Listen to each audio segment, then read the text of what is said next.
பேரன்பும் பெருங்கோபமும் இந்த திரைப்படத்தினுடைய அறிமுக விழாவிற்கு வருகை தந்து வாழ்த்தி சென்றிருக்கிற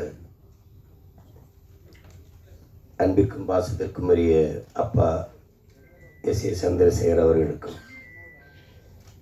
மதிப்பிற்குரிய அண்ணன் ஆர்.வி. உதயகுமார் அவர்களுக்கும், இங்கே அமர்ந்திருக்கிற என் அன்பிற்கினிய தம்பிகள்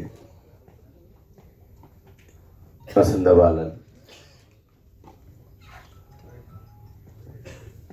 தம்பி சுசீந்திரன், தம்பி கண்ணன் அவர்கள், என்னுடைய குரு சித்ரா லட்சுமணன் அவர்கள், தம்பி கருப்பழனியப்பன், எண்ணற்ற படைப்பாளிகள், அந்த வரிசையில் இப்போது தம்பி சிவபராஜ் அவர்களும் இணைந்திருக்கிறார். இங்கே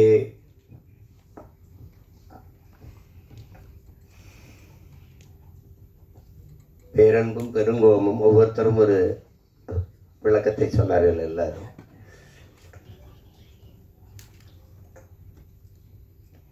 பெருங்கோபத்தினுடைய பிறப்பிடமே இந்த பேரன்பு தான். நான் என்னுடைய தம்பி படத்தை எடுக்கும்போது தம்பி என்று தலைப்பு வச்சுட்டு கீழே தலைப்பு எழுத்தார் பேரன்பும் பெருங்கோபமும் கொண்டவன் என்று போட்டிருந்தேன். அதில் இது தம்பிங்கிறது எங்கள் தலைவரை தான் குறிப்பிட்டு எடுத்தேன்னு எல்லாருக்கும் தெரியும். அதில் அது பேரன்பும் பெருங்கோபமும் கொண்டவன் அப்படின்னு போட்டேன். அது ஏன் பேரன்பு? அவருடைய பேரன்பு, தன் இனத்தின் மீது இருந்த பேரன்பு அந்த இனம் அழித்து ஒழிக்கப்படும் போது அதை காக்க வேண்டிய பெருங்கோபத்திற்கு ஆளாயிட்டார். இங்கே பாரதியினுடைய பெருங்கோபம், அந்த ஆவேசமான கவிதை வீச்சுக்கு காரணம் அவன் இந்த மண்ணை மக்களை நேசித்த வச்சிருந்த காதல் தான் காரணம். அப்படி அதை உள்ளடக்கமாக வைத்து இந்த ஒரு படைப்பு படைக்கப்பட்டிருக்கு. இதில் எல்லாத்தையும் விட பெரும் பாராட்டுக்குரியவர்கள், இப்படி புதியவர்களுக்கு துணிந்து வாய்ப்பு கொடுத்த தயாரிப்பாளர் மதிப்பிற்குரிய ஜெயகிருஷ்ணன் அவர்கள் தான். அவருடைய மனைவியார் பேரில் காமாட்சி ஜெயகிருஷ்ணன் அவர்கள் தயாரித்தது. அப்புறம் என்னுடைய தம்பி திருமலை வருத்தப்படுறாரு இருக்கிற திரையுலகிற்கு இருக்கிற நெருக்கடிகளை குறித்து. இதெல்லாம் ரொம்ப நாள் இருக்காது, நீங்கள் கவலைப்படாது, சரி பண்ணீங்க.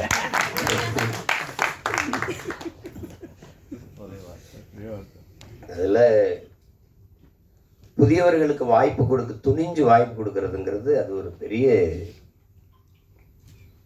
சாதனை தான். அப்படி எங்கள் அப்பா எஸ்எஸ்சி கூட பேசுனாங்க பாருங்க. நான் ஒவ்வொருத்தட்டையாக போய் வாய்ப்பு, அவ்வளோ பெரிய இயக்குனரே தன் மகனுக்கு கேட்டேங்கிறார். அதில் ஒரு அழகி படம் எல்லாரும் பார்த்தாராய்ச்சோம். தேவையான அவங்களோட குறிப்பிட்டு பேசுனாங்க. அந்த படத்தை நம்மளால எடுத்துட்டாப்ல. அவர் ஒளிப்பதிவாளர் வந்து படம். இப்போ அது 4 ஃப்ரேம்னு ஒரு திரையரங்கம் இருக்குது. அதில் என்னை கூப்பிட்டு காட்டுறாரு, ஏ வா வை பாரு அந்த படத்தை. நாங்கள் மாமத்தில் என் தங்கச்சி கணவர் அவர், அதனால நம்மளால் கூப்பிட்டு காட்டுறாரு. நான் படத்தை ரசிச்சுட்டு வந்து கட்டி பிடிக்கிறேன், பாராட்டுறேன். அருமையாக எடுத்துட்ட, ஒரு காவியம் மாதிரி எடுத்துட்ட, படம் வெற்றி அடை, நீ ஒன்றும் கவலைப்படாத. என்ன அப்படியே சொல்ற ஏ உண்மை எல்லாம் வந்துருக்குன்றியா? அப்படியா? என்ன ஒரு வயலும் ஒன்றும் சொல்ல மாட்டானே, என்ன அப்படி சொல்கிறேன்? உண்மையை சொல்லு. உனக்கு ஒரு நல்லா இல்லைன்னு சொல்லிட்டு போகிறேன். தயாரிப்பாளர் இங்கே நின்றுட்டு இருக்காப்புல, உதயகுமார் தானே, உதயகுமார் நின்றுட்டு இருக்காப்புல. நாங்கள் ரெண்டும் பேசிக்கிறத பார்த்து சிரிக்கிறோம். என்னதான் நண்பனாக இருந்தாலும் இப்படியா போய் பேசிட்டு போகிறதுன்றதுல அந்த படம் ஓடும்னு கடைசி வரை நம்பல அவரு.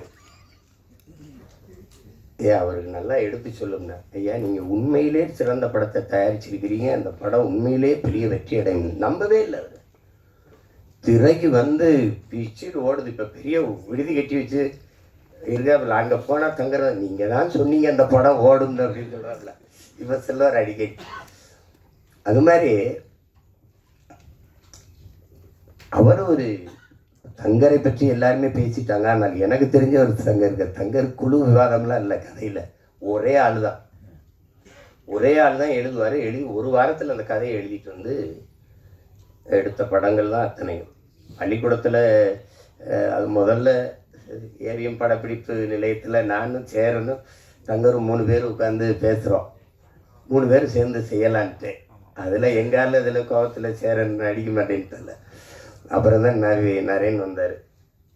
அது செஞ்சோம். அதில் ரொம்ப அழகான எழுத்தாளர். ஒரு ஒவ்வொன்றும் அவருடைய காவியம் போல் ஒரு எழுதக்கூடிய ஒரு எழுத்தாளர். நான் கூட சொன்னேன், நீயே விஜித்தை நீயே அறிமுகம் செய்யலாமே. நான் எடுத்து வச்சிருக்காப்ல டக்கும் டிக்குத்தாளன் தானே. அவன் தான் முதல்ல அந்த படம் வேணாம் இந்த படம் வரட்டுன்ட்டான் விஜித்தை. அது விஜித்து மேலே எனக்கு நம்பிக்கை இருக்குது. அதை விட எனக்கு எங்கால தங்கர் பச்சா மேலே நம்பிக்கை இருக்குது. அவன் எதையாவது எழுதி ஆகச்சிறந்த ஒரு காவிய படைப்பா தந்தாவது விஜித்தை நிறுத்திடுவான். அதில் எனக்கு வந்து அசாத்திய நம்பிக்கை. கதை என்ன சொல்ல வருதுன்னு அப்புறம் பார்ப்போம். ஆனால் விஜித் சொன்ன மாதிரி ஒரு நான் எதிர்பார்க்கல. சின்ன பிள்ளையிலேருந்து அரவிந்த் விஜித்தை நம்ம பார்க்குறோம். ஆனால் ஒரு அறிமுக படத்தில் இவ்வளோ பெரிய ஒரு கனத்த ஒரு கதாபாத்திரத்தை தூக்கி சுமக்கிற ஆற்றல் அப்படிங்கிறது ஒரு பெருசு தான்.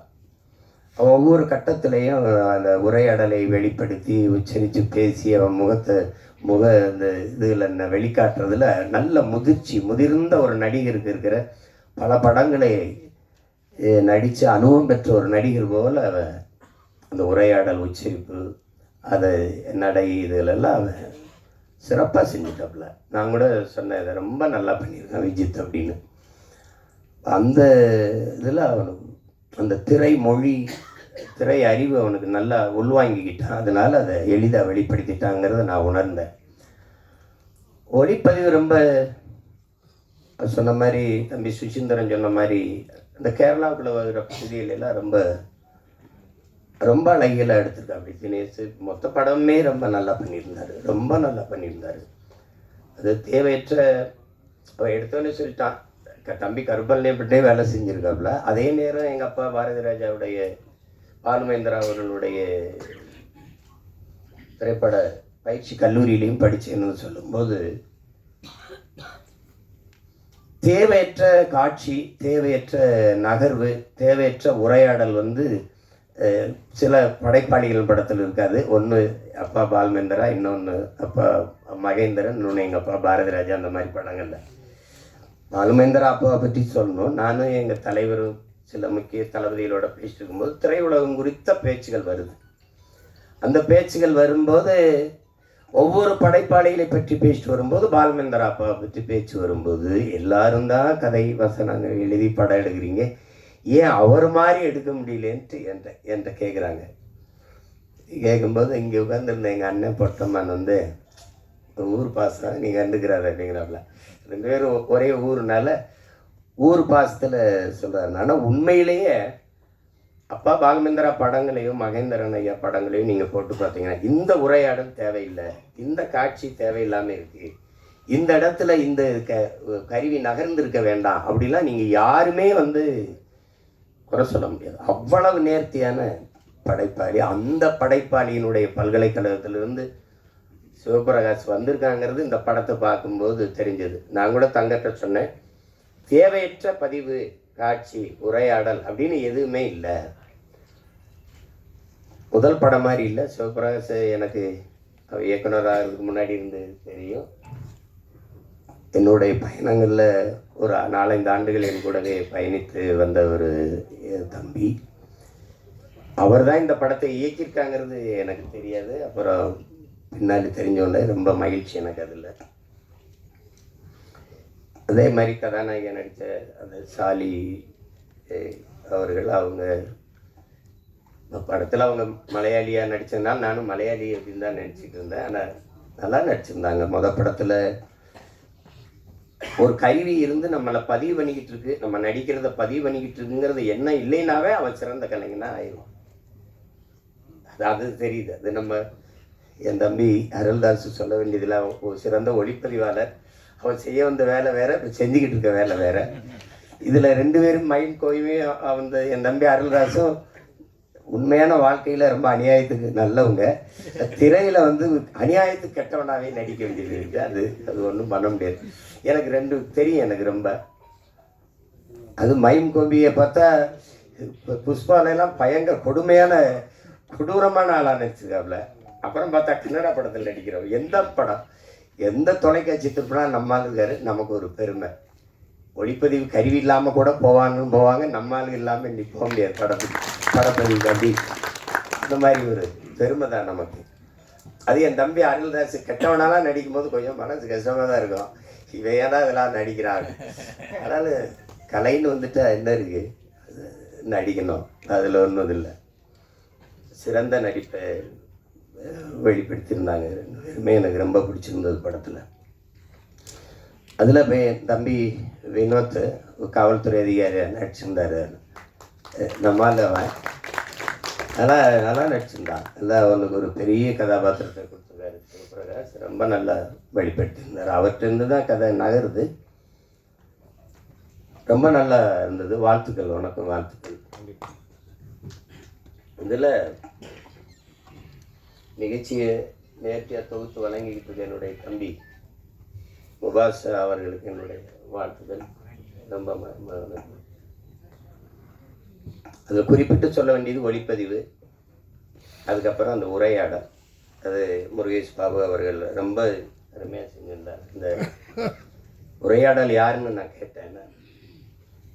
துருத்தல் வெளியில் போய் எப்படி தேவையற்று பேசுகிறாங்க, வம்படியாக பேசுகிறாங்க அப்படின்னு இல்லாமல் கதாபாத்திரங்கள் அதனுடைய இயல்புக்கு அந்த உரையாடலை எழுதியிருந்தார். ரொம்ப அருமையாக இருந்தது. எல்லாருக்கும் என்னுடைய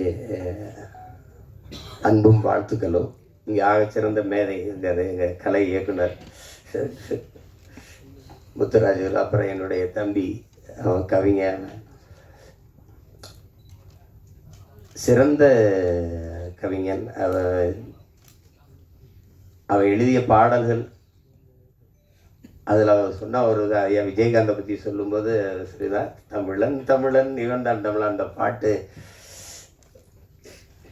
கொஞ்சம் வலியாக தான் இருந்தது. அவருடைய இறுதி ஊர்வலம் போகும்போது அந்த பாட்டை திருப்பி போடும்போது ரொம்ப இதாக இருந்தது. அவ்வளவு சிறந்த ஆற்றலாளர்கள்லாம் இங்கே இருக்கிறாங்க. என்னுடைய குரு, அவரை பற்றி நான் சொல்லணும். நாங்கள் பசும்பன் படத்துக்கு நான் கதை வசனம், எனக்கும் எங்கள் அப்பாவுக்கும் சண்டை வராத நேரங்களே இல்லை. அப்போ பஞ்சாயத்து செய்த பஞ்சாயத்துதார் அவர் தான். என்ன எழுதி கொடுத்தாலும் தாளை தூக்கி கீழே போட்டுருவாங்க. அது படிக்கிறதுலாம் கிடையாது அப்படின்ட்டு. நான் ஒன்றும் இல்லை, பதறதில்லை, எடுத்து பொறிக்க இப்படியே வச்சுருப்பேன், போய் உட்காந்துருவேன். எல்லாரும் பெரிய பெரிய நடிகர்கள், நான் நீண்டு பையன் ஒரு பேண்ட் செட்டு இது பண்ணிட்டு சின்ன பையன் உட்காந்துருப்பேன்.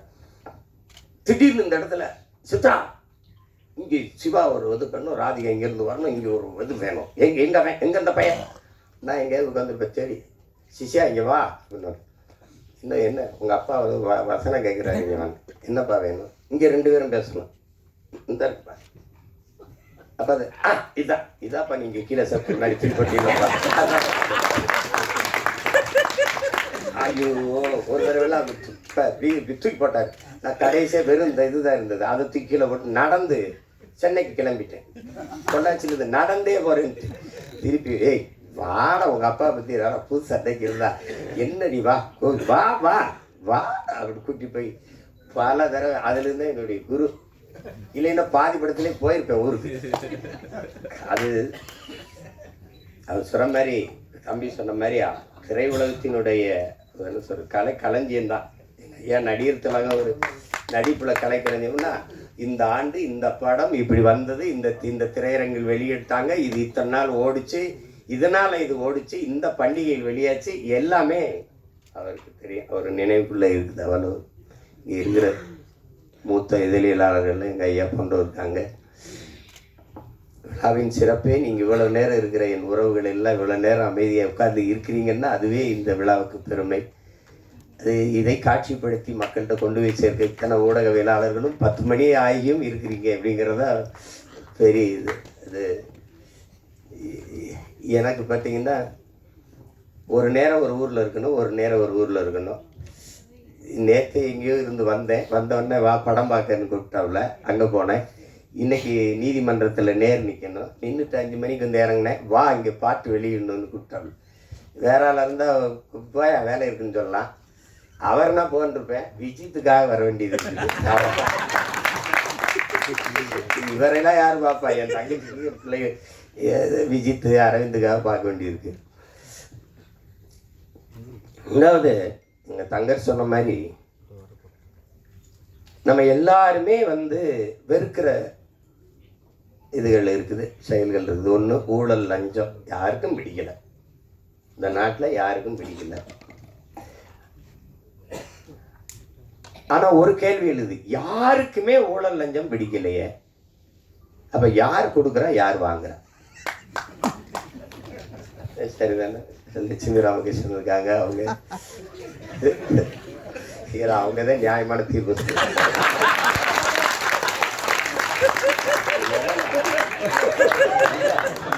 ஒரு கேள்வியை நம்ம இப்படி கேட்டு பார்ப்போம்.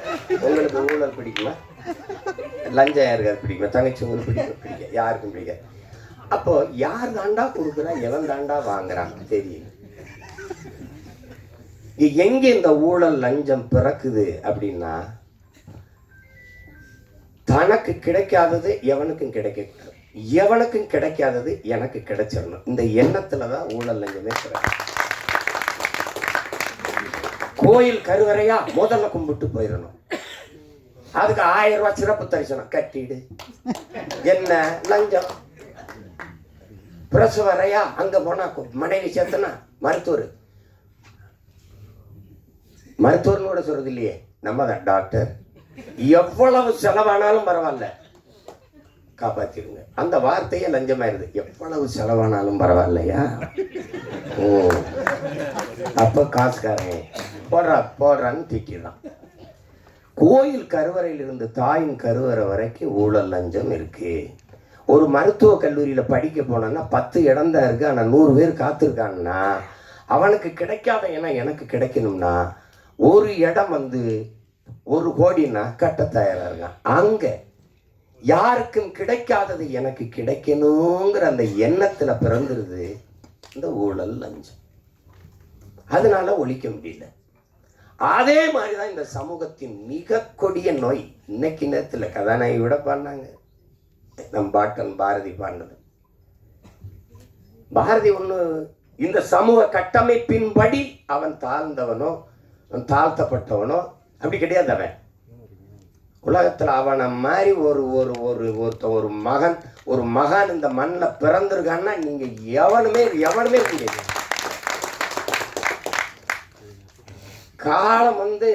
காலம் பல கவிஞர்களை உருவாக்கி இருக்குது அன்பிற்குரியவர்களே. காலத்தை உருவாக்கிய ஒரு பாவனன் உண்டென்றால் உலகத்திலே நம் பாட்டன் பாரதி தான். நாடு சுதந்திரம் அடையல 1921 செத்து போயிட்டான் பாரதி.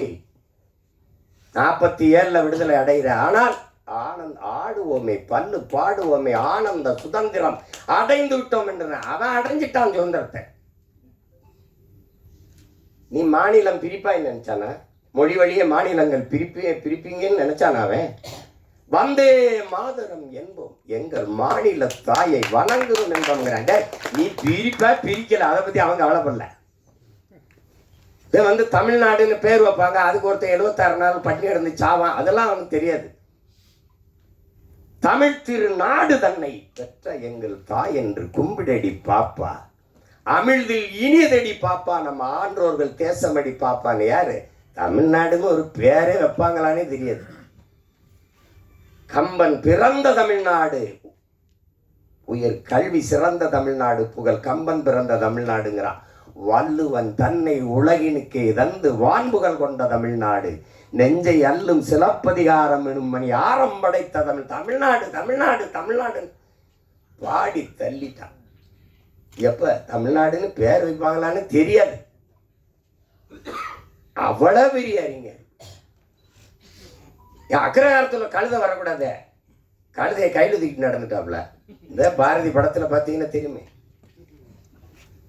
மதம் மாத்துறது நீ பார்த்திருக்கா? உலகத்துல சாதி மாத்தின ஒரே மகன் பாரதி தான். கனகலிங்கத்தை கூப்பிட்டு மீதி எடுத்து போட்டு பூணூல போட்டு இன்னையிலிருந்து நீ பறையன் இல்லை ஐயன். யாரா? சுப்பிரமணி பாரதி பண்ணான்னு சொல்றா. போடா. அப்படி ஒரு ஆளு நம்ம ஆளு. அவன் சொல்றான், அவன் மனசுக்குள்ள எம்புட்டு வலி இருந்தா, சாதிகள் இல்லை இடி பாப்பா குல தாழ்ச்சி உயர்ச்சி சொல்லல் பாவம் நீதி உயர்ந்த மதி கல்வி அன்பு நிறைய உடையோர்கள் மேலோர்ன்றான். அதுக்கு முன்னாடி ஒரு கிளவி வர்ற, அறிவு மூதாட்டி வர்றான். சாதி இரண்டொழிய வேறில்லை சாற்றுங்கால் நீதி வலுவா நெறிமுறை. சாதி இரண்டுன்னா நம்மால் என்ன பண்றான்? ஆஞ்சாதி பொஞ்சாதி. அது இல்லை சாதியே, அது இல்லை.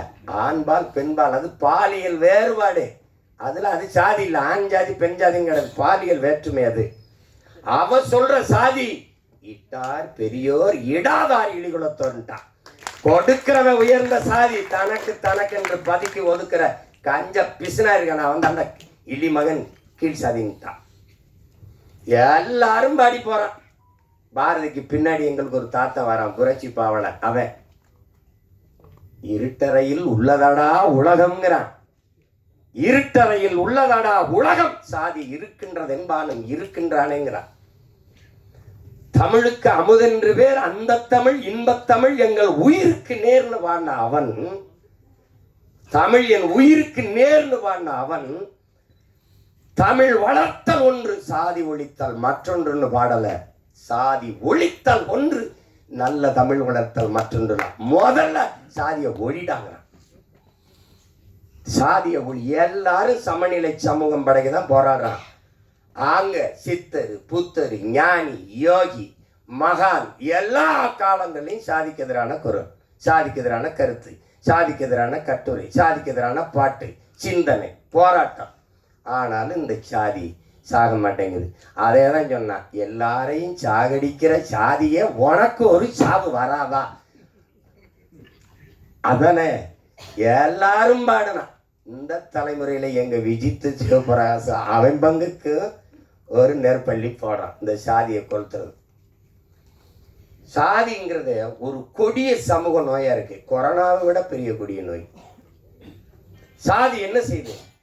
உலகத்திலே புனிதமான ஒன்று இருக்குங்க, அன்பு. அதை கொண்டுதுங்க. உலகத்திலே நீங்க இந்த மானுடன் ஒரு அளப்பெரிய ஆயுதங்களை கண்டுபிடிக்கிறாங்க, மனுஷன் அழிச்சு கொள்றது. இந்த எல்லா ஆயுதங்களையும் அழிக்கக்கூடிய ஒரு ஆற்றல் இருக்குன்னா அது அன்புக்கு தான். அன்பு என்ன செஞ்சிரும்னு பாருங்க. அமெரிக்க அதிபர் இந்தியாவுக்குள்ள வந்தா கடவுச்சீட்டு வீசா அனுமதி வேணும். இந்திய நாட்டின் முதன்மை அமைச்சர் ஐயா மோடி அமெரிக்கா ரஷ்யா போனா அவர் கடவுச்சீட்டை காட்டணும், அனுமதி உள்நுழைவு அனுமதி வேணும், வீசா அனுமதி உள்நுழைவு அனுமதி வேணும். ஆனால் ஒண்ணுமே இல்லைங்க இதுல. ஒருத்தி ஒண்ணுமே இல்லை, அன்னை தெரேசான்னு ஒருத்தி ஒண்ணுமே இல்லை. அவனுக்கு ஒண்ணுமே கிடையாது. அவ எந்த பதவியில எல்லாம் ஒண்ணும் இல்லை. பாருங்க, எல்லா நாடுகள்லையும் பணி செஞ்சு வந்து இந்தியாவில் தங்கிட்டான். அவனுடைய சேவை நிறைய தேவை இந்த நாட்டுக்கு இருந்துட்டான். அப்ப உலக நாடுகள் அந்த அன்பு தாயை பார்த்து சொல்லுது, அவளுக்கு கடவு சீட்டு இல்லை, உள்நுழைவு அனுமதி இல்லை, வீசா இல்லை. எந்த நாட்டுக்கு வேணாலும் நீ வா தாயே, உனக்கு எங்க தங்கணும்னு விருப்பமோ அங்கே நீ தங்கிக்கலாம், எந்த இடத்துல நீ குடியேற நினைக்கிறியோ அங்க குடியேறிக்கலாம்னு உலகம் இருகரமும் விரித்து அந்த தாயை வரவேற்றதென்றால் உலகத்தை தன் அன்பால் சுருக்கி விட்டார் ஒரு மனுஷன். அந்த அந்த மதம் மதம் சாதி எல்லாம் பேசிட்டுக்கிறான். எல்லாவற்றிலும் புனிதம் ஒன்று இருக்குது, மனிதம். அந்த மனிதத்தை கொன்றுது. ஆக சிறந்த ஒன்று அன்பு, அதை கொன்றுது இந்த சாதி. சாதி மதம் நீங்க என்ன சாதாரண நினைக்கிறீங்களா? கல்லு சாராயம், இந்த கஞ்சா அவினு கொக்கைன்னு இந்த இதெல்லாம் இருக்குல்ல, அது போட்டால் தான் புதையிரும். சாதி மதம் சொன்னா ஏறிடும்ன்றான். இந்த மார்க்ஸை விடவா ஒரு மேதை இருக்கான் அந்த நாட்டில். 2000 ஆண்டுகளில் இவனை போல ஒரு சிந்தனையாளர் இன்னும் பிறக்கலன்றா. அவனே சொல்றான் மதம் ஒரு அப்படின்னு சொன்னா ஏறிடும்ன்றான். மற்ற போதையெல்லாம் படுத்து தூங்கினா இறங்கிரும். சாதி மத போதை ஏறிச்சுன்னா செத்து பாடையில போனாலும் ஏறாது. ஏன்னா தனி சுடுகாடு அவனுக்கு. செத்தாலும் ஆறுமுக கவுண்டர் சுப்பிரமணிய நாடார்னு எழுதி வைப்பான். எழுதி வைப்பானா இல்லையா கல்லறையில்? செத்தாலும் போகாது. இந்த சாதி ஒரு சமூக நோய். குறிப்பா எங்களுக்கு தமிழ் தேசியர்களுக்கு பெருநோய். இந்த மண்ணில் பிறந்த ஒரு பெரிய புரட்சியாளன் எங்களுடைய அண்ணன் தமிழரசன் அவர்கள் எழுதுற, டேய் சாதி மதம் சாராயம் இது 3 தமிழ் தேசிய அரசியலின் மிகப்பெரிய பகைவங்கிறது. மது மதம் சாதி போதை இருக்க பெரிய கொடிய நோய்டாங்கிறது. அது என்ன சொல்ல? இப்போ தேர்தலில் நம்ம வேலை செஞ்சு போவேன் எல்லாம் சரின்னு விடும். என்னதானாலும் நம்ம சாதியை விட்டு கொடுக்க முடியாதுலன்றான். அவனுக்கு மொழி செத்துச்சு கவலைப்பட மாட்டான். அவனுக்கு இனம் செத்துருச்சு கவலைப்பட மாட்டான். ஆறு செத்துருச்சு கவலைப்பட மாட்டான். மலை களவு போகுது கவலைப்பட மாட்டான். வளம் திருடு போகுது கவலைப்பட மாட்டான். உரிமை பறி போகுது கவலைப்பட மாட்டான். எது செத்தாலும் சரி தன் சாதி செத்துறக்கூடாது. அப்படி நினைக்கிற ஒரு கூட்டத்துக்கிட்ட 2 காதலர்கள் சிக்கிக்கிட்டா என்ன நிலைமை? அதான் கதை. ஒரு பேரன்பை ஒருத்தன் வைக்கிறான், அந்த பேரன்புக்கு பிரச்சனை. அந்த அன்பை சிதைச்சவனை ஒழிக்கணும்னு நினைக்கிறான், பெருங்கோபம். இதுதான் படம். சரிதானே வை? ஆமாம். ஏன்னா நீங்க இதை பாருங்க, சாதிய இழிவை துடைத்தெறிய போராடாமல் இருப்பதை விட செத்து ஒழிவதே மேலானதுன்னு ஆனால் அம்பேத்கர் சொன்ன இந்த மொழின்னு இருக்கிற அந்த வலி இருக்குல்ல, அதை நீங்க உணர்ந்துட்டீங்கன்னா நீங்க இந்த நாட்டில் தீண்டாமைங்கிற ஒரு சொல்லே இருக்கு. நீங்க நினைச்சு பாருங்க எவ்வளவு வழி இருந்தா, நான் யாருக்கு அடிமை இல்லை, எனக்கும் யாரும் அடிமை இல்லை. இந்த எண்ண ஓட்டம் தான் இங்க எல்லாருக்கும், இந்த மானுடத்துல எல்லாருக்கும் தேவைப்படுது. இதுதான் இங்க இருக்கிற சிக்கல். இப்ப பாருங்க, என்னரும் மக்களே, சிலர் பாருங்க, என்னரும் மக்களே, இந்த பூமியில பிறந்து தாழ்த்தப்பட்டவர்கள், தீண்டத்தகாதவர்கள் கோயிலுக்குள்ள வரக்கூடாது, குளத்துல குளிக்கக்கூடாது, தெருவில் நடக்கக்கூடாது, இப்படி இந்த தீண்டாமை இழிவை சுமந்து நீங்க படுகிற இந்த பாடை பார்க்கும்போது என் இதயம் நொறுங்கி ரத்தம் வழிகிறது. இதற்கு நீங்கள் தாயின் கருவிறையிலே கலைந்து போயிருக்க கூடாதா அப்படின்னு ஆவேசமா தன்னுடைய வலியை வெளிப்படுத்துறார் அண்ணல் அம்பேத்கர். அததான் தோணுது. எத்தனை வலி, எவ்வளவு வலியின் மொழி அது. இன்னுமா அந்த கொடுமை, இன்னும் தொடரும். அத பாருங்க, பிறப்பின் அடிப்படையில் பேதம் பாராட்டுகிற, உயர்ந்தவன் தாழ்ந்தவன் என்ற பாகுபாடு பாராட்டுகிற இந்த கொடிய நோயை ஒழிக்காது சமநிலை சமூகம் பிறக்காது. இதுக்கு என்னைக்கு சொல்றான் பாருங்க, அந்த இதுல படத்துல கூட வருது பாருங்க, நம்முடைய அது குரல் ஒளியில வருது. நம்ம பாவா செல்லத்துறை அவர் சொல்றாரு பாருங்க, பிறப்பு ஒக்கும் எல்லா உயிருக்கும்னு வள்ளுவ பெருமகனார் தந்தருளிய மறைமொழியில் எத்தனை ஆண்டுகள், 1000 ஆண்டுகளுக்கு முன்னாடி பாடுறாரு. எத்தனை 1000 ஆண்டுகளுக்கு முன்னாடி பாடுறாரு. அப்ப அந்த காலத்திலேயே இந்த ஏற்றத்தாழ்வு இருந்தது. பிறப்பு ஒக்கும் எல்லா உயிருக்கும், எல்லா மானுடருக்கும்னு சொல்லவே இல்லை நம் மூதாதை. எல்லா உயிருக்கும் பிறப்பு ஒக்கும். அதுல பிறப்பின் அடிப்படையில் பாகுபாடு, உயர்ந்தவன் தாழ்ந்தவன். இதுல பாரதி ஏன் ஆகச்சிறந்த மானுடன் பாரதி கிட்ட கேட்கப்படுது, எங்க நோய், நாம பிரம்மனின் தலையிலிருந்து பிறந்தோம், சத்திரியன் தோலிருந்து பிறந்தான், வைசியன் தொடையிலிருந்து பிறந்தான், அந்த சூத்திரன் காலில் இருந்து பிறந்தான், இந்த பஞ்சமன் ஒருத்தருக்கான அவன் எதுல பிறந்தான்னு பாரதி கிட்ட கேட்கப்படுது. பாரதி, அவன் மட்டும்தான்டா அவங்க ஆத்தாளுக்கும் அப்பனுக்கும் பிறந்தான். எனக்கு புரியுதா உங்களுக்கு? சமூகத்து மேல இருந்து அவனுக்கு கோபம் இருக்கு பத்தியில, அந்த கோபம் தான் இந்த பெருங்கோபம். அதை நீங்க இது என்ன, அது இழிவை சுமந்து பார்க்குறவனுக்கு தான் தெரியும். நீங்கள் இந்த வலி இது மேல்தட்டு மக்களுக்கு ஒன்றும் தெரியாது. அது நாட்டாமை பண்ணிட்டு, இது ஒரு போதை, இது ஒரு மனநோய். மனிதனை சக மனிதனை தன்னை போல எலும்பு நரம்பு ரத்தம் சதை பசி உறக்கம் கனவு கண்ணீர் எல்லாம் கொண்ட சக மனிதனை தாழ்ந்தவன் என்று தாழ்த்தி வீழ்த்தி சுகம் காணுகிற ஒரு மனநிலை கொடிய நோய். அது மனநோய். அதான் இங்க இருக்கிறது. ஒத்தது அறிவார் உயிர் வாழ்வார் மற்றெல்லாம் செத்தார் வைக்கப்படும் வள்ளுவ பெருமகனார். காரணம் என்ன? துணி விளக்குற வண்ணான், முடிதிருக்கிற மருத்துவர், அங்க சலவை தொழிலாளி வேணும், அங்க தச்சன் வேணும், அங்க விளைய வைக்க உணவுப் பொருளை விளைய வைக்க அங்க வேளாண் குடிமகன் உழவன் வேணும், அங்க அதை உணவை அதை சமைக்க பாத்திரங்கள் செய்யற குயவர் வேளாளர் குடிகள் வேணும். எல்லோரும் வேண்டும். எல்லாரும் சேர்ந்து இசைந்து வாழ்ந்தால்தான் அது சமூகம். ஒத்தது அறிவார் உயிர் வாழ்வார், மற்றெல்லாம் செத்தாருள் வைக்கப்படும். மற்றெல்லாம் பிணமிடான்ட்டான். எல்லாரும் தான் சாடி இருக்கான், பாடி இருக்கான், ஆடி இருக்கான், எல்லாம் பண்ணி பார்த்துருக்கான். ஒன்றும் நடக்கலைங்க. இங்கே சாதிக்கு ஒரு சாமி, சாதிக்கு ஒரு சமநிலை சமூகம் எங்க இருக்குது? செத்தவரை விட பணத்தை புதைக்கிறதுல இவனுக்கு இந்த சாதிக்கு இது, இந்த சாதிக்கு இது, இந்த சாதிக்கு அது.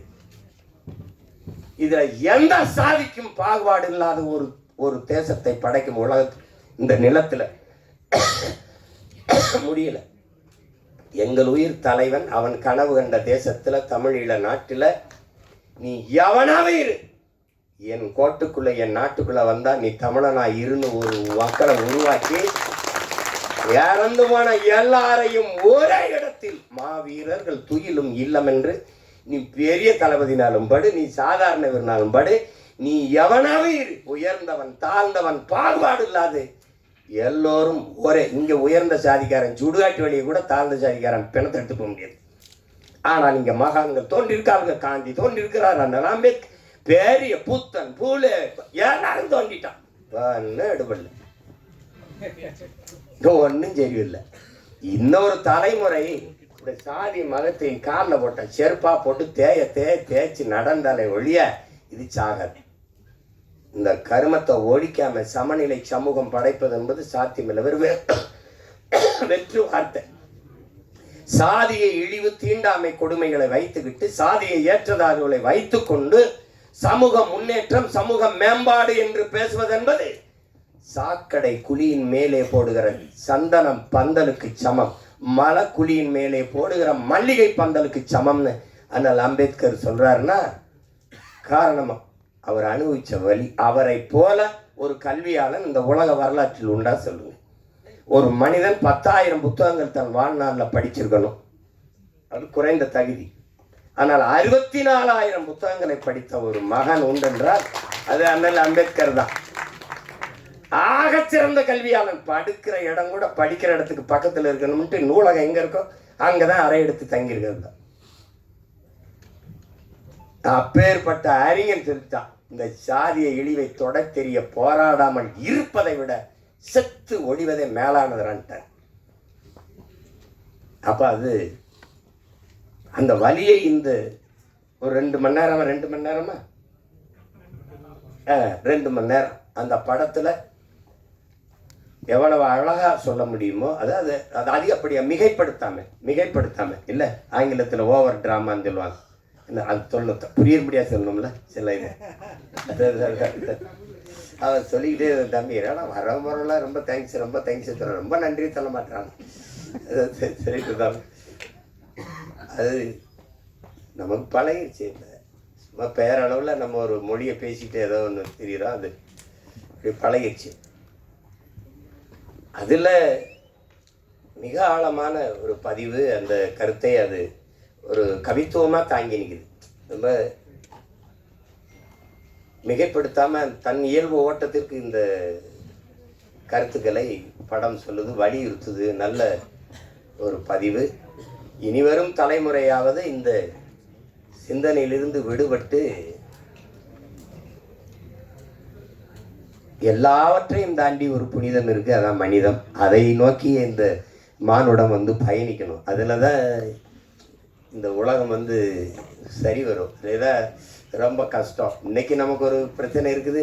காக்கை செத்தான, கொக்கு செத்தான, யானை செத்தான, புலி செத்தான, பூனை செத்தானன்னு கவலைப்படாமல் போயிட்டு இருக்கோம். அதெல்லாம் செத்தா பார்க்க நம்ம இருக்கோம், நம்ம செத்தா எவனும் இருக்க மாட்டான். அதெல்லாம் எந்த உயிர்மை நேயம் கொண்டு வாழ்ந்த ஒரு இனத்தின் மக்கள் சக மனித சாவையே இன்னைக்கு ஏறிட்டு பார்க்கறது இல்லை, போய்கிட்டே இருக்கும். அது பெரிய துயரம்தான். அப்போ இதில் ஒரு சிறந்த படைப்பு. இதில் என்னுடைய தங்கரவர்கள் குறிப்பிட்டது மாதிரி பெரிய எங்களுக்கெல்லாம் அந்த வாய்ப்பு கிடைக்கல. நாங்கள் அவருடைய பெரிய அன்பு பிள்ளைகளாக இருந்தும் நான்லாம் முதல் படத்திலேயே அவரோட இணைந்து வேலை செய்யணும்னு நினச்சேன். அந்த வாய்ப்பை பெற முடியல.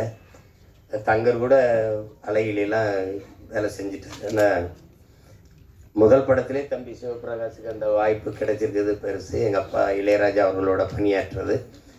ஒரு இசை ஞானி அப்படின்னு சொல்கிறதெல்லாம் ரொம்ப குறைவு. இது ஏன் அவர் இசை ஞானியாக இருக்கணும்? அறிவு என்பது அறிவது, ஞானம் என்பது உணர்வது. இசையை அறிய முடியாது, உணரணும். அதனால் அவரை இசை ஞானி என்று கருணாநிதி அவர்கள் வச்சு அழைச்சதுனால அது இசை ஞானின்னு வந்துட்டுது. அதையும் தாண்டி அவரை சொல்லணும்னா அவர் இசை இறைவன். இசை அமைப்பது இசையமைப்பாளர், இசையை அருளுவது. ஒரு இறைவன்கிட்ட போய் என்ன வேணாலும் கேட்பான் பாருங்க. இந்த தேர்வில் நான் வெற்றி பெற்றணும், எனக்கு அதிக மதிப்பெண்களை கொடுத்துரு, எனக்கு கை காலுக்கு நல்ல சுகத்தை கொடுத்துரு, எனக்கு நிறைய மூளையை கொடுத்துரு, எல்லாம் என்ன கேட்டாலும் கொடுத்துருன்னு நினைக்கிறான் பாருங்க. அப்படி கொடுக்கும்னு நம்பிக்கை உள்ள ஒன்றுக்கு பேர் இறைன்னு வச்சோம். நீ என்ன வேணாலும் கேளுங்க, தந்துடும். அப்போ இங்கே கிராமத்தில் இப்படி ஒரு பாட்டு போடுவார். நீங்கள் வேணா பாருங்க, உலகத்தில் இப்படி ஒரு இசை அறிவு கொண்ட, இசை ஆற்றல் கொண்ட ஒரு மேதை, பீத்தவன், பால்மெரியட்டு, மோசாட்டு எல்லாம் சொல்லுவாங்க. கொண்டு வந்து எங்கள் ஊர் படத்துக்கு ஒரு 2 மணி நேரம் பின்னணி இசை வாசின்னு சொல்லுங்க, தெரிஞ்சிடும் யாரும் பெரிய மேதை. என்ன முத்திரை போட்டு வாசிக்க சொல்லுங்க. தளபதினு ஒரு படத்தை எடுத்துக்கிறீங்க. ஒரே இசையமைப்பாளர், ஒரு மியூசிக் கம்போசர், ஒரு இசையமைப்பாளர் ஒருவரே இந்த படத்துக்கு இசையமைச்சிருக்காரு, இந்த பாடல்களை உருவாக்கியிருக்காருன்னு யாராவது ஒத்துக்கிட்டா சொல்லுங்க. எடுத்த உடனே ஒரு பாட்டு, சின்ன தாயவன் தந்த அந்த பாட்டு போகும். கொஞ்ச நேரம் அடி ரக்கம்மா கையை தட்டு சங்கு சக்கு சக்கு சக்குன்னு போகும். அதில் வந்து தேவாரத்திலிருந்து ஒரு இதை போடுவார், கும்பிட்ட குரு ஒரு போடுவாங்க, சோபன அறிமுகத்துக்கு ஒரு இதை போடுவார். திருப்பி காட்டுக்குயில் மனசுக்குள்ளே பாட்டுக்குன்னு ஒன்று போகும். தின்னு சுந்தரி கண்ணால் ஒன்று போகும், யமுனையாற்றிலே ஈர காற்றிலே பூஜா வா மோசாட்டு வா பால் மறிட்டு வா போடுற. அப்படி 7 பாட்டு போட்டு விடாமா சரிவா. யமுனை ஆற்றிலே ஈர காற்றிலே கண்ணனோடுதான் பேட. இவர் தான் சங்கு சக்கு சக்கு சக்கு, அதான் அவர் தான் கம்போசர். காட்டுக்குயில் மனசுக்குள்ளே பாட்டுக்கு அதான் கம்போசர். திருப்பி ஒருத்தர் சுந்தரி கண்ணாலூர், அது எல்லாம் ஒரே ஆளுன்னு சொல்லி எவனாவது உலகத்தில் நம்பிட்டானா என்னை அது எங்கால தான் முடியும். இப்போ டோனி சிறந்த ஆட்டக்காரர் தான், ஆனால் அவருக்கு சென்னை சேப்பாக்கம் மைதானம் தான் சரியாக இருக்கும், மற்ற இடத்துல சரியாக ஆட மாட்டார். அப்படிலாம் இல்லை, எங்காலும் எந்த திடலில் விட்டாலும் அடிப்பார்.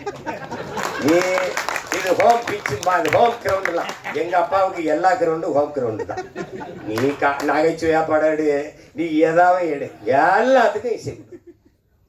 இது ஒன்று வேணாம். நீ என்ன நாயகன் படத்தை திருப்பி நான் சொல்கிறேன், அந்த சீமா சொன்னதுக்காக ஒரு தடவை பண்ணு. எடுத்த உடனே ஒரு சின்ன பையன் அவங்க அப்பா தொழிற்சங்கத்தில் பாரு கொண்டுருவாங்க.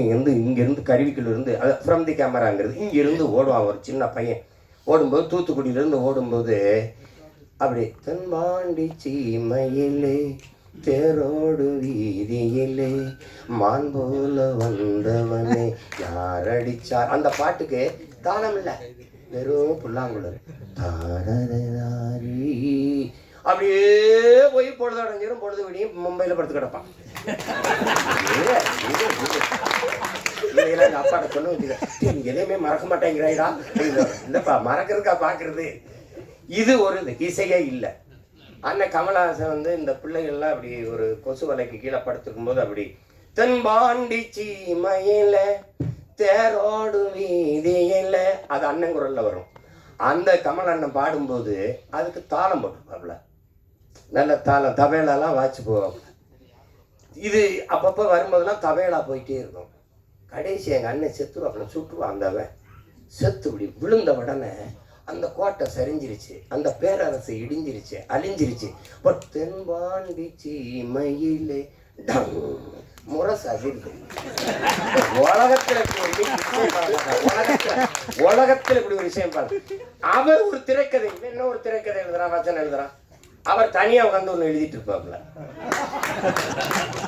இப்ப இப்ப நான் சொல்றது உங்களுக்கு இதை மணிரத்னம் ஐயா வந்து சொல்லி வாங்கியிருப்பாருன்னு நினைக்கிறீங்களா? இந்த இடத்துல தவேலா போடுங்க, இந்த இடத்துல வெறும் புல்லாங்குழல்லே போங்க, அங்க வந்து அவர் இரும்பி இறந்துட்டார், அவ்வளவுதான், கோட்டையே சரிஞ்சு விழுந்துருச்சு. அப்ப முறை சாதிர்தான் தென்பாண்டி சீமையிலே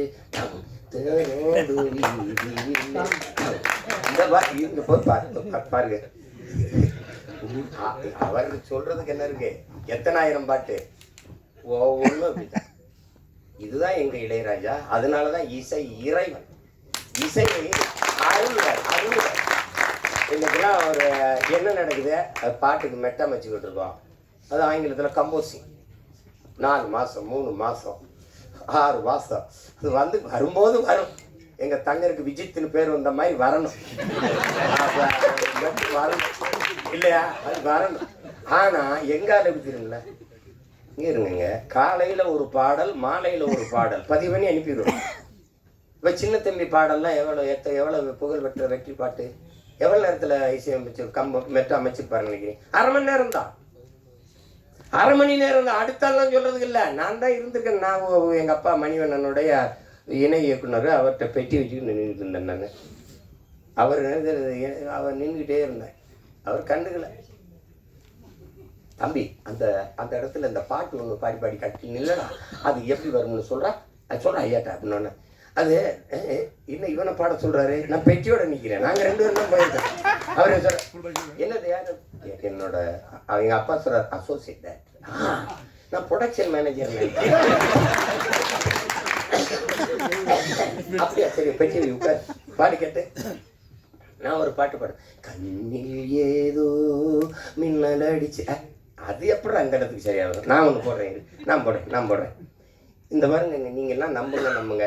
ஏங்க என் குலதெய்வம் வீரகாமாகாளி ஆணையா சொல்கிறேங்க, சத்தியமாக இருந்து பாருங்க, இப்படி போடுறாப்புங்க, இவ்வளோதாங்க. இந்த கை இங்கே போயிருக்கு, இங்கே போயிருக்கு, கை இப்படி அமுக்காது. மயில் இறகால வருடுன்னு அப்படி இருக்கும், அப்படி மெதுவாக அப்படி வருடும் அப்படிங்க. அந்த கட்டையை விரலை வச்சு கொஞ்சம் இப்படி வந்துட்டு, சங்கிலிய போட்டோம் தங்க கிளிக்கு சங்கிலி தான் போடணுமே. இந்த படத்துல பூராமே அவர் தான் எழுதியிருக்காரு, பாட்டு பூரா எழுதியிருக்க முடியாது, அப்படியே பாடி இருப்பாரு. சரிதானே சூப்பரா அப்படியே பாடுவாருங்க.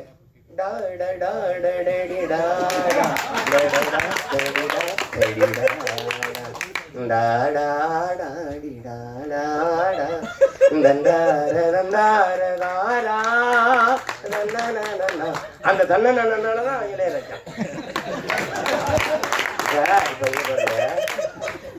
மாலை நேர பூங்காத்து வீசும் அந்த மாந்தோப்பு உன்னோட உக்காந்து நாம் பேச, அது வரைக்கும் நல்ல இடம்தான். எப்படி பாருங்க, அவரை ரசிச்சிட்டீங்கன்னு வச்சுக்கிறீங்களா, ஒண்ணு சோறு தண்ணி ஒண்ணு தான். எங்களை பெத்த தாய் பாடின தாலாட்டு எவனுக்கு நினைவு இருக்கு இந்த கூட்டத்துல? ஆனா 30-40 வருஷமா ஒரே ஆளோட தாலாட்டு சலிக்கல, இன்னைக்கும் சலிக்கல. தம்பி இந்த மிஸ்கின் ஒரு படம் எடுத்தா, இது சைக்கோன்னு ஒரு படம், அதுல என்னமோ தம்பி உதயநிதி ஒரு இதை வச்சுக்கிட்டு பாடுறாப்புல. அதுல வந்து ஒன்னு நினைச்சு போனேன், யாரா இருந்தாரு, யாரா விட இன்னைக்கு யாராவலோ என்னை தீண்டும் காற்றின் விரலோ, யாராவலோ தாலாட்டின் தாயின் குரலோ, ஒன்ன நினைச்சு ஒழுகி போனேன், உதச்சு பறந்து. எங்க ஆளு பாருங்க, விஜித்துக்கும் போடுவாரு, விஜித்து பையன் இயக்கம் வந்தாலும் போடுவாரு.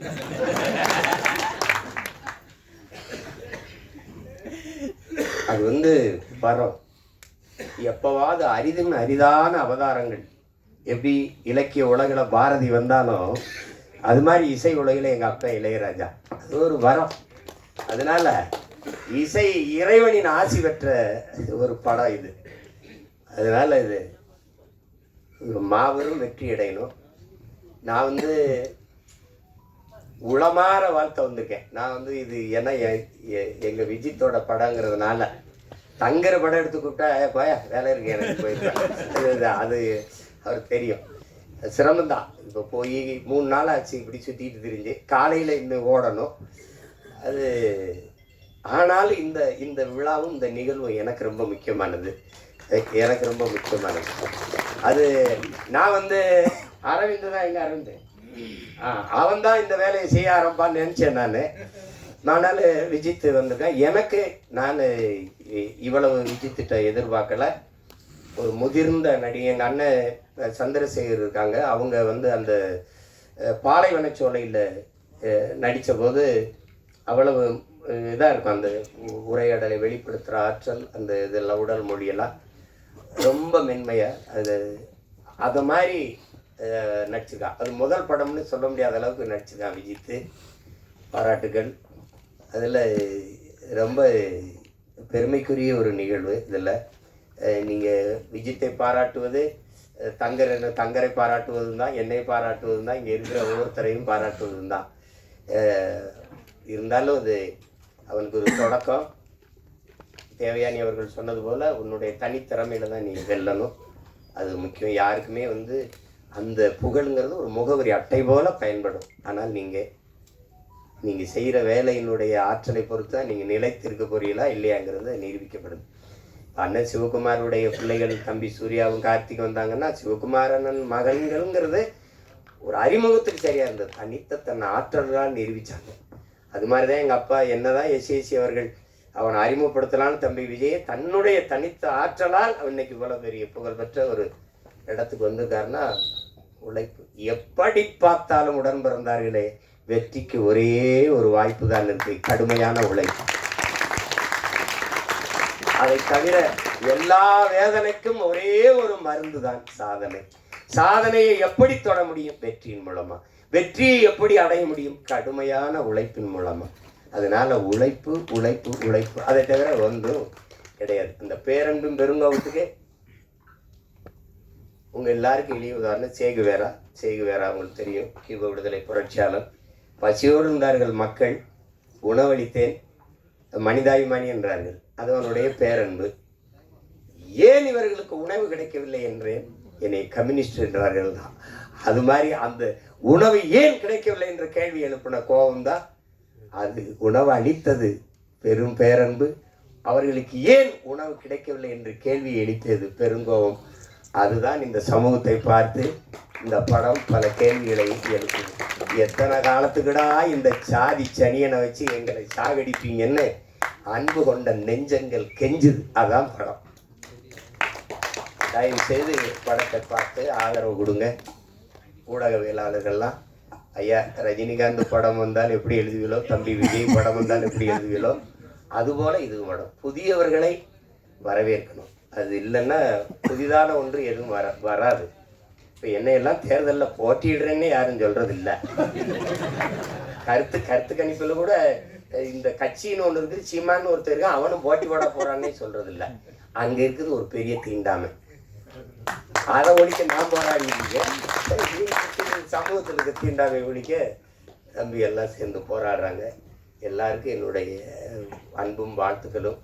இவ்வளோ நேரம் இருந்த எல்லாருக்கும் என்னுடைய அன்பும் வாழ்த்துக்களும். ரொம்ப பெருமை. ஒரு தம்பி கதிரோடைய அப்பா கதிர் நான் ரொம்ப நெருக்கம். என்னுடைய தம்பி அவருடைய தந்தையாருனாங்க. அவரும் நடிச்சுக்காரு. நல்லவர் அல்ல, கெட்டவராக தான் நடிச்சுக்கலாம். கொஞ்சம் கொஞ்சமாக சாகும் சாதி, கொஞ்சம் கொஞ்சமாக சாகும். சமூக மாறுதல்கள் வந்து கொண்டிருக்கு. இன்னொரு தலைமுறை மாறி வருது. அந்த மாற்றத்திற்காக நாம் எல்லோரும் காத்திருக்கிறோம். உங்கள் எல்லாருக்கும் என்னுடைய அன்பும் வணக்கமும் நன்றி. படம் வெற்றியிட என்னுடைய வாழ்க்கை.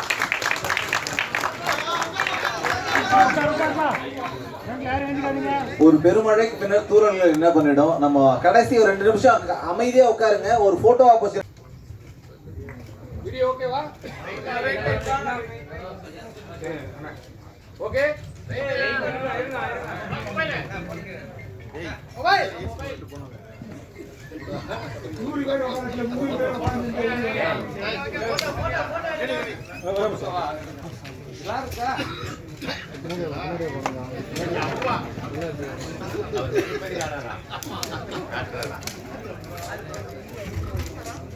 ஒரே ஒரு நிமிஷம் அம்மா இங்க வாங்க வாங்க வாங்க வாங்க வாங்க வந்துட்டான்